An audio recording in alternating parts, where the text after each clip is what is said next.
Chers à tous les spectateurs de la chaîne de télévision Africa Daily Report, merci encore une fois de votre fidélité. Ce soir, nous sommes mercredi 12 novembre 2025. Des violents combats ont éclaté dans le territoire de Mosisi, au Nord Kivu, opposant les rebelles de l'AFC M23 aux groupes armés locaux connus sous les noms de Wazalendo, notamment dans le secteur de Nyamaboko, groupement Osso Banyungu. C'est mercredi 12 novembre 2025. Selon des sources locales, les localités de Ngululu et Kataandwa ont particulièrement subi les affrontements avec des avances signalées de deux cas. Les jeunes résistants Wazalendo ont occupé le village de Boulema, tandis que l'AFC M23 a pris le contrôle du village de Karere, situé à environ 3 km du centre de Kasinga. Ces combats aggravent la crise humanitaire, provoquant des déplacements massifs de populations vers des zones plus sûres. Par ailleurs, il faut savoir que dans la cité de Mweso, un calme précaire a été observé ce mercredi matin après une nuit agitée marquée par du crépitement de balais qui ont sémé la panique. Alors que les rebelles de l'AFC M23 ont tiré à l'heure après avoir appris le décès de l'un de leurs officiers tués lors d'une embuscade tendue par le jeune résistant Wazalendo sur l'axe Makoto-Kibarizo. Lors de ces tirs, un civil a été blessé par une balle perdue à Mbouhi, provoquant un mouvement de panique au sein de la population. Selon des sources concordantes, qu'à début d'après-midi de ce mercredi, la situation demeurait très volatile, avec de nombreuses zones toujours sous occupation des belligérants, donc les rebelles de l'AFC M23 et les Wazalendo, rendant difficile l'accès à l'aide humanitaire, exacerbant la crise humanitaire locale. Chers téléspectateurs, quittons Mosisi parle de la situation à Beni, c'est vers la reprise du trafic sur les tresors Luna Komanda entre le Nord Kivu et l'Ituri, sur la route nationale numéro 4. Après plus d'une année de suspension, suite à des attaques répétées des rebelles, des forces démocratiques alliées ADF, caractérisées par des embuscades contre les populations civiles, incendies des véhicules et des motos, la population salue l'initiative des autorités. Le premier convoi de véhicules a traversé le tronçon routier Luna Komanda sur la route nationale numéro 4. Une vingtaine de voitures est arrivée à Komanda le week-end et d'autres sont venues de là jusqu'à Beni sous escorte des forces armées de la RDC. Cette route était fermée depuis plus d'une année suite à la répétition des attaques contre les civils par les rebelles des forces démocratiques alliées ADF. Les usagers devraient contourner par le territoire de Mambasa pour atteindre Komanda, ce qui augmentait les coûts sur la route. Ils se disent satisfaits de la réouverture de cette route d'importance capitale, espèrent à la fin du calvaire vécu sur la route contournée.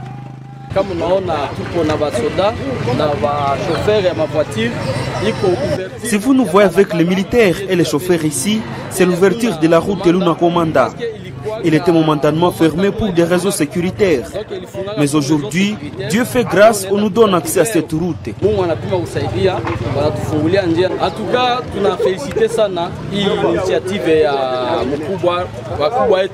En tout cas, nous saluons l'initiative des autorités, à commencer par le numéro 1, c'est-à-dire le gouverneur de la province du Nord Kivu et celui de l'Ituri. C'est une bonne chose de nous rouvrir cette route très importante. Nous savons tous que c'est ça la route nationale numéro 4 et quand elle était fermée, on n'était pas à l'aise.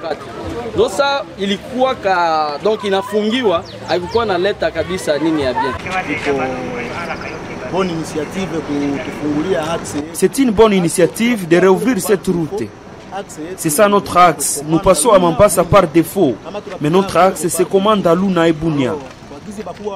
Alors, comme les autorités prennent l'initiative de rouvrir cette route, ça nous soulage et nous pensons qu'elles ont l'assurance que le danger qui bloquait le passage est déjà écarté.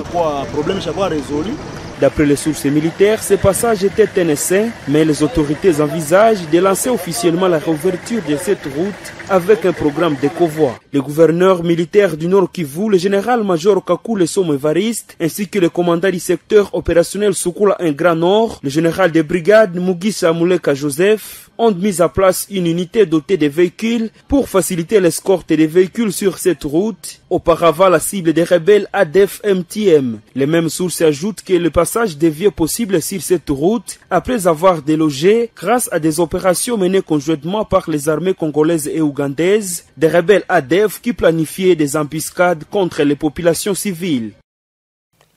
Les autorités lancent une campagne de collecte des armes à feu et des munitions. Et là, c'est, je cite, toute personne qui remet une arme de manière volontaire recevra une compensation de $100 pour une arme de type AK-47, de $100 pour une arme d'appui et $1 par munition. C'est une campagne de ramassage d'armes à feu, munitions et autres engins explosifs sur toute l'étendue de la province du Nord Kivu. Article 2. Sous la supervision du gouverneur de province, la campagne de ramassage d'armes à feu est organisée par une commission composée de la manière ci-après. Président, coordonnateur provincial en charge de la sécurité et des opérations. Vice-président, le conseiller près le gouverneur en charge de questions stratégiques. Rapporteur, le coordonnateur provincial du programme de désarmement, démobilisation, relèvement communautaire et stabilisation, PDDRCS en sigle. Rapporteur adjoint, un représentant de la société civile du Nord Kivu. Article 3. Au niveau de la ville, la commission est composée de la manière suivante. Maire de la ville, président. Chef de poste de l'Agence nationale des renseignements, vice-président. Auditeur de garnison, rapporteur. Article 4. Au niveau du territoire, la commission est composée de la manière ci-après. L'administrateur du territoire, président. Le chef de poste de l'Agence nationale de renseignement, vice-président. L'auditeur de garnison, rapporteur. Article 5. Au niveau des communes rurales, la commission est composée de la manière ci-après. Le bourgmestre ou fonctionnaire délégué, président. Le chef de poste de l'Agence nationale de renseignement, vice-président. L'auditeur de garnison, rapporteur. Article 6. La commission peut recourir à l'expertise d'une personne tierce ou requérir l'appui des partenaires militaires œuvrant dans la province du Nord Kivu. Article 7. Pour rétribuer toute personne qui remet volontairement une arme à la commission, le gouvernement provincial donne en contrepartie $100 pour une arme de type AK-47 ou l'équivalent, $200 pour une arme d'appui et $1 par munition. Article 8. Toute découverte d'engins explosifs, improvisés ou des munitions explosives abandonnées, obus, roquettes ou grenades, doivent être signalées auprès des autorités militaires et des services de lutte anti-mines pour prendre des mesures de précaution. Il est recommandé aux civils de ne pas manipuler ces types de munitions. Article 9. Toute personne détentrice d'une arme qui souhaite la remettre dans l'anonymat a le droit de se rendre dans une structure de son choix et bénéficier de la protection de la province. Dans ce cas, il revient à la structure ayant réceptionné l'arme de la remettre à la commission, moyennant la rétribution prévue à l'article 7 du présent arrêté provincial. Article 10. Pendant toute la période de la présente campagne de ramassage, nul ne peut être poursuivi pour avoir remis volontairement une arme ou des munitions. Article 11. Toutes les armes récoltées durant la campagne de ramassage sont entreposées à la base logistique avancée de Beni avant d'être marquées et remises au chef d'état-major général des forces armées de la République démocratique du Congo par voie hiérarchique. Article 12. La campagne de ramassage d'armes est financée par le gouvernement de la République à travers le gouvernement provincial du Nord Kivu et éventuellement les partenaires techniques et financiers où toute personne est prise de paix et voulant compatir avec la population du Nord Kivu longtemps meurtrie. Article 13. Toute structure qui se démarque positivement dans la mobilisation et la sensibilisation et qui permet la collecte de plus de 100 armes bénéficie d'une rétribution. Une dispute entre les porteurs d'armes au marché Métébé à Musimba, dans le territoire de Lubero, a ôté la vie à une jeune fille étudiante à l'Institut supérieur technique et médical Isteme Butembo. Les faits a eu lieu l'après-midi de ce mercredi 12 novembre 2025. Selon les sources de Radio Moto Butembo Beni, la victime et ses camarades revenaient de l'auditoire quand les échanges de tirs ont éclaté. La pauvre Kaindo Chia Roussoa Rosette de L1 a reçu une balle dans la tête et est morte. D'autres sources rapportent qu'il s'agissait de des groupes de Wazalendo, c'est des Mbolu et des Bouerera qui se sont affrontés près du marché. À part ce dégât humain, les marchands se sont dispersés et d'autres dégâts matériels sont signalés. Les étudiants et d'autres personnes en colère ont amené les corps de l'illustre à la morgue située à la même localité. La chaîne de télévision Africa Daily Report a contacté pour vous Monsieur Guy, qui est le porte-parole de Wazalendo Front Nord, qui revient sur ce sujet. Suivez. Bwana journaliste, asante. Ni mambo ya kusikitika na ni ya haya sana, kwa sababu haifurahishi kila mmoja wetu, ila utatambua ya kwamba hii ambayo imepita hapa Metebe magharibi ya leo ni kijana anayejiita mzalendo kwa jina la Nzingene, ambaye alikuwa askari wetu mbele pale ku victime de massacre.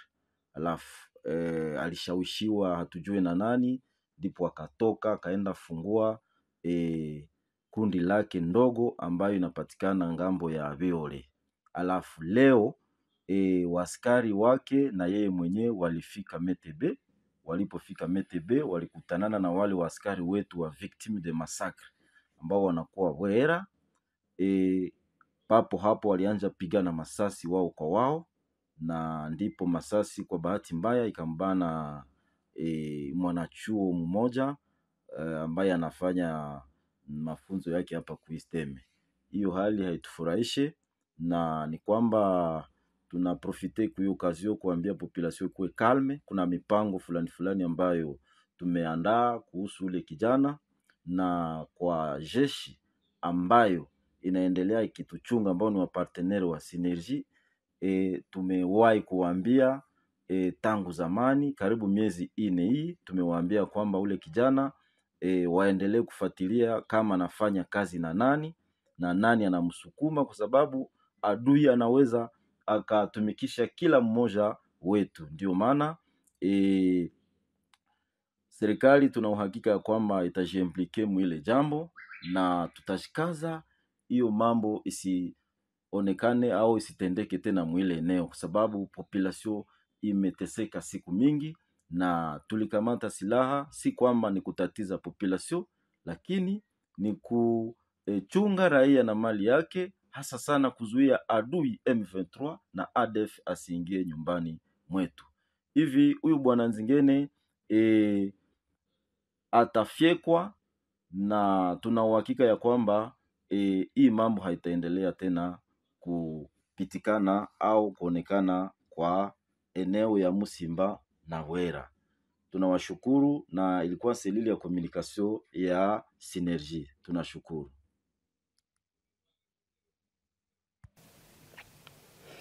Chers téléspectateurs de la chaîne de télévision Africa 2 et les reports, merci de nous avoir choisis.